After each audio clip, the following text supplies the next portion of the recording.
ನಮಸ್ಕಾರ. ನಾನು ಇವತ್ತು ಎಣ್ಣೆ ಸೊಪ್ಪು ಸಾಂಬಾರು ಮಾಡ್ತಾಯಿದ್ದೀನಿ. ನಾವು ಇದನ್ನು ಸಪ್ಪನೆಸರು ಅಂತ ಕರಿತೀವಿ. ಸಾಂಬಾರು ಹೇಗೆ ಮಾಡೋದು ಅಂತ ನೋಡೋಣ ಬನ್ನಿ.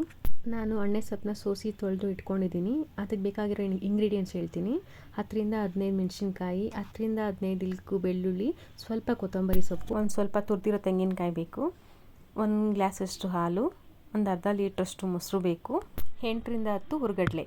ಈಗ ತೊಳೆದಿರೋ ಸೊಪ್ಪು ಮತ್ತು ಮೆಣಸಿನ್ಕಾಯಿನ ಬೇಯೋದಕ್ಕೆ ಇಡಬೇಕು. ಪಾತ್ರೆಲಾದರೂ ಇಡ್ಬೋದು, ಕುಕ್ಕರಲ್ಲಾದರೂ ಇಡ್ಬೋದು. 1 ವಿಷಲ್ ಸಾಕು. ಈಗ ನಾವು ಬೇಯಿಸಿರೋ ಸೊಪ್ಪನ್ನು ಸ್ವಲ್ಪ ತಟ್ಟೆಲಿ ಹಾರಿಟ್ಕೊಳ್ಬೇಕು.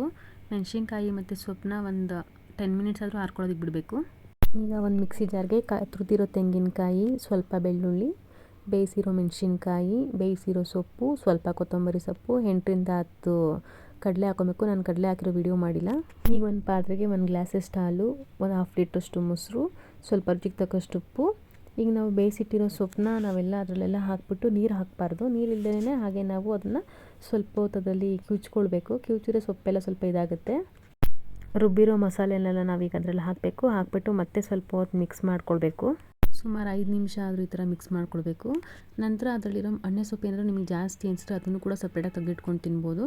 ಈ ಥರ ಮಾಡಿದ್ರೆ ಸಾಂಬಾರು ರೆಡಿ. ಈ ಸಾಂಬಾರು ಮುದ್ದೆಗೂ ಚೆನ್ನಾಗಿರುತ್ತೆ, ಅನ್ನಕ್ಕೂ ಚೆನ್ನಾಗಿರುತ್ತೆ, ತುಂಬಾ ಚೆನ್ನಾಗಿರುತ್ತೆ.